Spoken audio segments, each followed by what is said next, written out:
Josh, thanks for speaking to me today from the picturesque Alton Hall. IBF Featherweight World Champion. Has that sunk in yet? Nearly 4 weeks on. I don't really know if it has. You know, I've got the belt. I look at it often. I watch the fight back often. I have people coming over telling me it's one of the best days of their life, witnessing the history being made. But a little bit of me doesn't want it to sink in, because I want to keep the hunger. I want to keep the fire burning. I want to keep the desire there to go on and win more titles, possibly unify the division. So it's a bit of a funny one. It has and it hasn't sunk in. I don't know if that answers your question, but I don't know.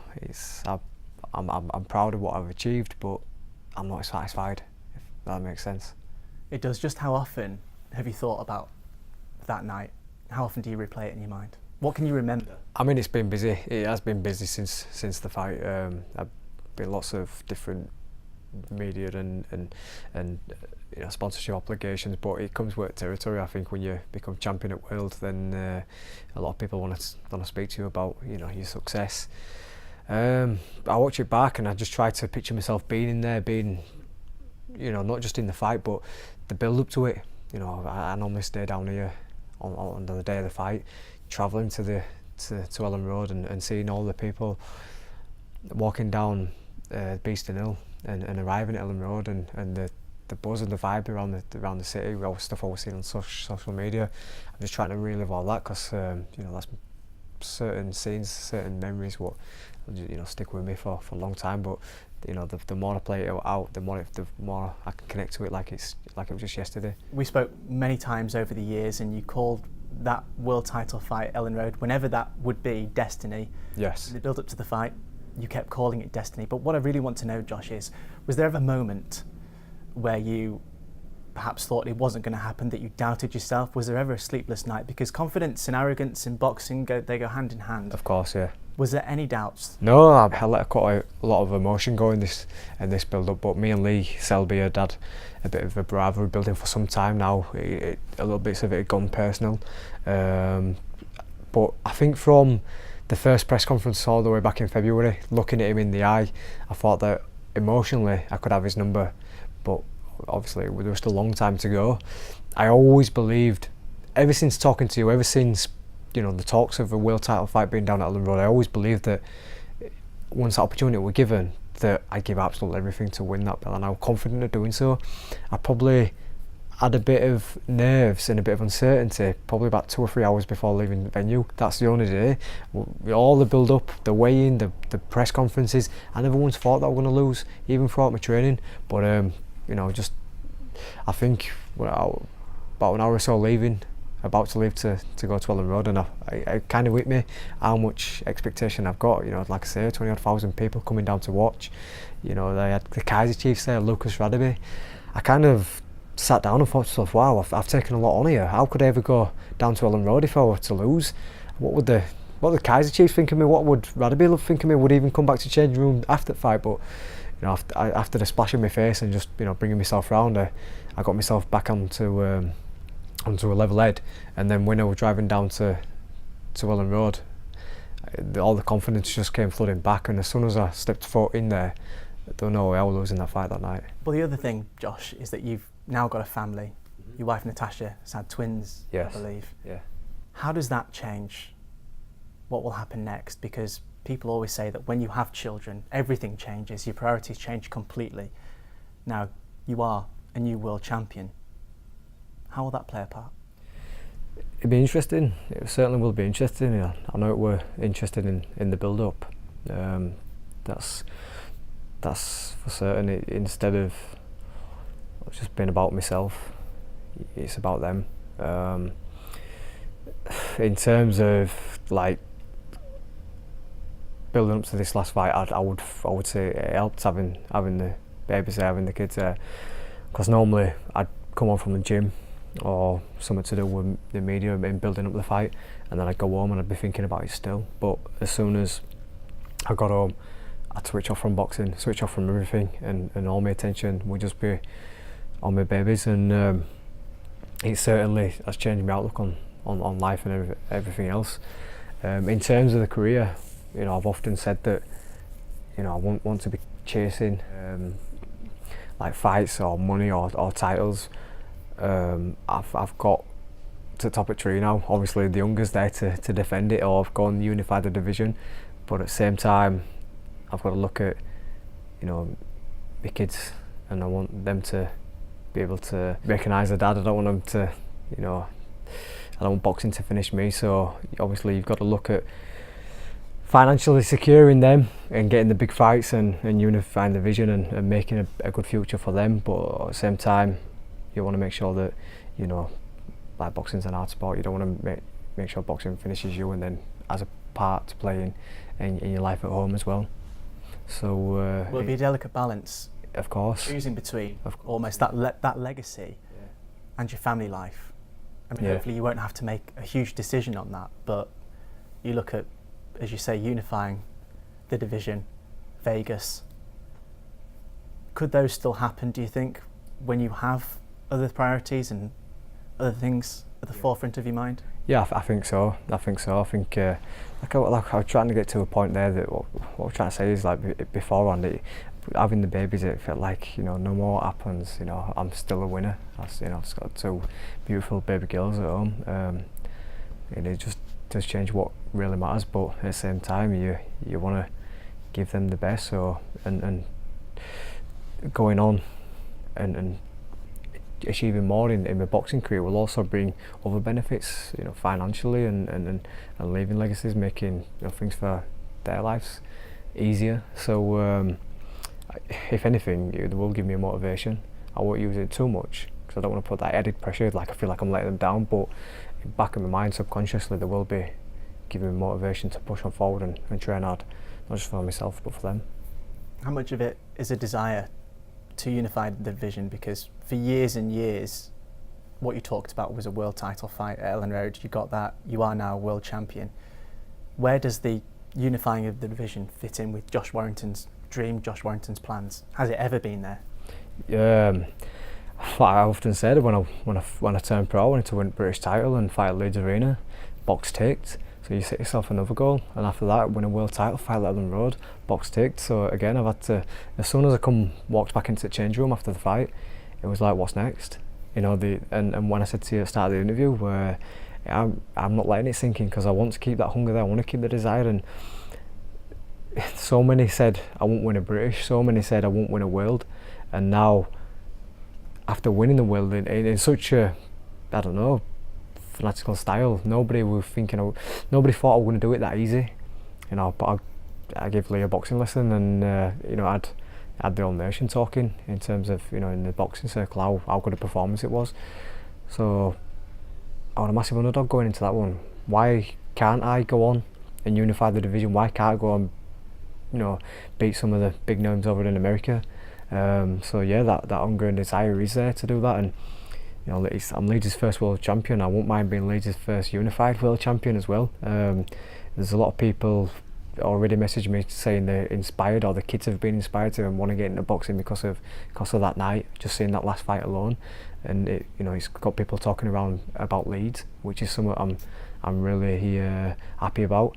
And if it, you know, we unify the division and go on to become one of the boxing greats, and I think it'll leave a right good legacy nationwide, but more importantly for Leeds.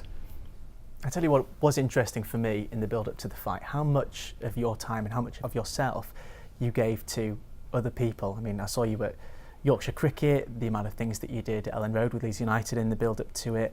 I mean, I've been out on a Saturday or Friday night and seen you walk through Fibre and everybody kind of mob you, and how good you are with the people of Leeds, and whenever somebody asks you for a photograph or an autograph, it's never a no. You give so much of your time to people. Was there ever a thought in your mind, is there ever a thought now that you kind of think, I need to pull back and just keep something for myself, something for my family, because you give so much to the city of Leeds loves you for it, but at some point, because you're a top athlete, because you have that drive, that focus, you'd be forgiven for taking something back and taking a step back. For me, I get that time to step back when I go home. When I go home and close the door behind me, and I spend time with family, that's my time for switch off, and I leave Josh Warrington, the boxer, at the door, and I'm just Josh. I'm just Josh to my wife, and I'm just Josh to my kids and to my dad and my family. So I think that's my time for switching off, and when I'm out with my pals as well. But in terms of, you know, being Josh Warrington, the boxer, who people want to approach and take a picture with or have 5 minutes with, I've always said, and I always will carry on in the same manner, I've always said the people make you, and I'm very grateful for those who've paid their hard-earned money over years supporting me, or those who've taken 5 minutes just to come and have a talk with me.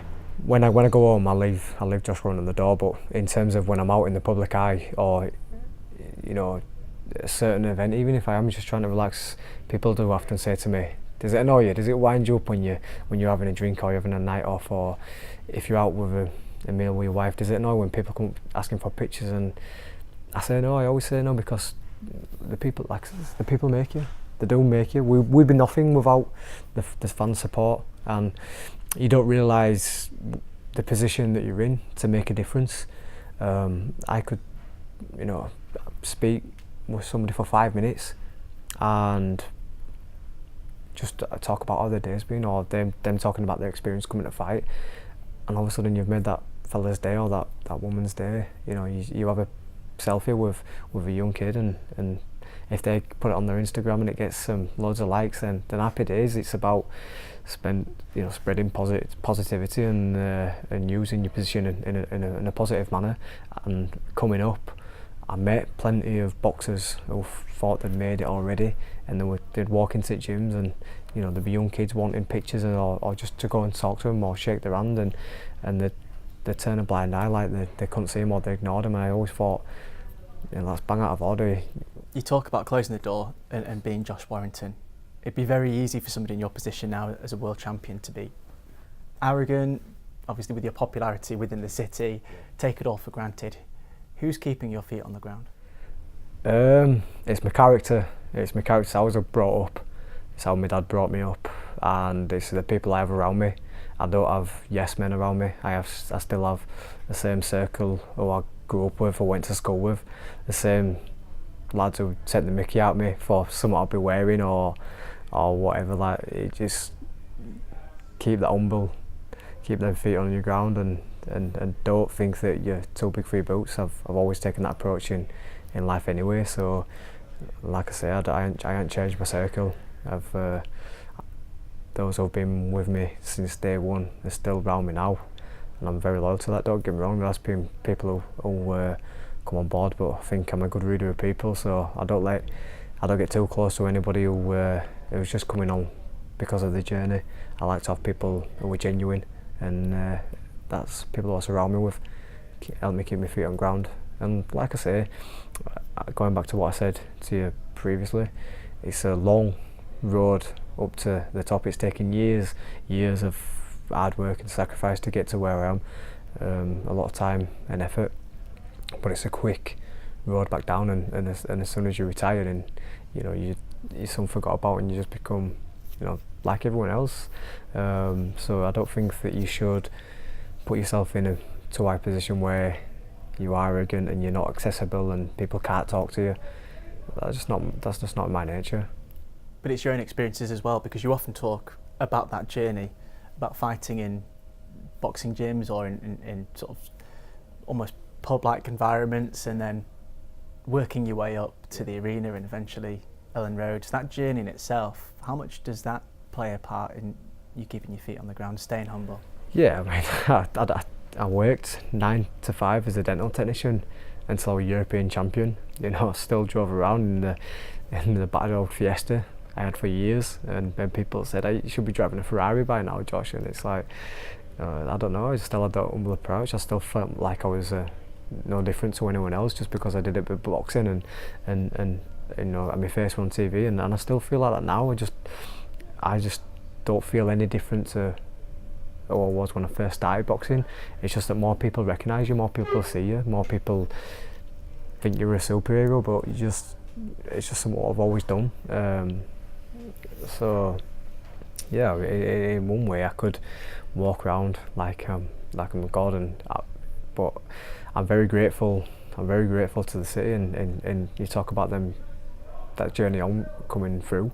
Yeah, if I were just to turn over and being given everything, all that, then maybe I might look at it a bit different.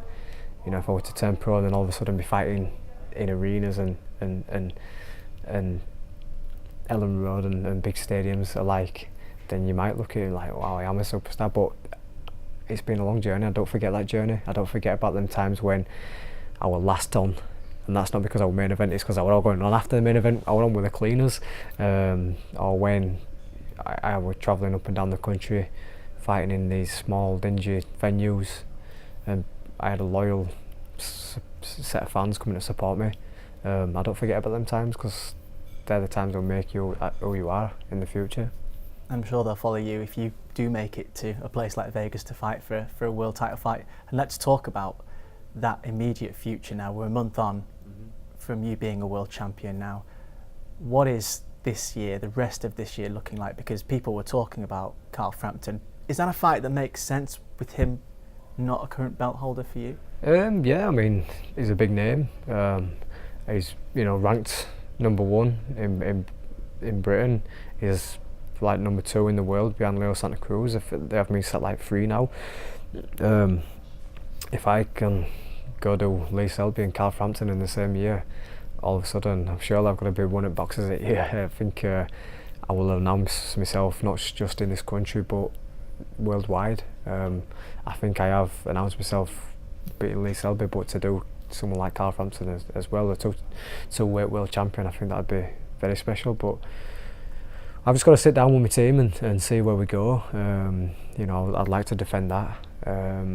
And then, yeah, I want the big fights, the youngest there, and I believe that once you've got momentum rolling, then you've got to go with it. It's all about timing, and a fighter who's got momentum behind him and confidence and is on a high is a dangerous fighter, because it just carries into fights, and you get onto a roll where you just feel like you're invincible, and that's very, very powerful tool to have in your corner.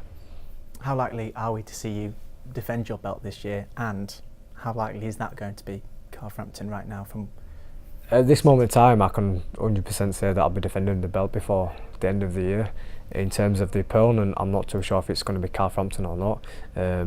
Obviously, that comes down to his team, my team, and the promoter. So we'll have to see what happens. But if he were to get a belt and we had a big fight maybe next year, back at Elland Road, a unification with 2 British fighters would be spectacular. But we'll have to see what happens. If not, there's many other names out there who could fight and turn into big fights. But to be honest, I want to be testing myself against the best. So like I say, we'll just see what happens. Okay, let's bring this all together. 5 years' time, what will Josh Warrington have achieved? Hopefully, unified the division. Add a couple more belts to my collection. Taken the crazy Leeds fans to Las Vegas and had some great memories in Vegas. I would like to have opened a gym in Leeds and start giving back to the next generation, and retired, maybe a little bit fat, and yeah, just into training side, and I think I'll be an happy man there. Enjoying life in your early 30s, you think? Enjoying life in my early 30s. Boxed down at Elland Road, watching the mighty Leeds in Premiership, and yeah, just giving back to the next generation.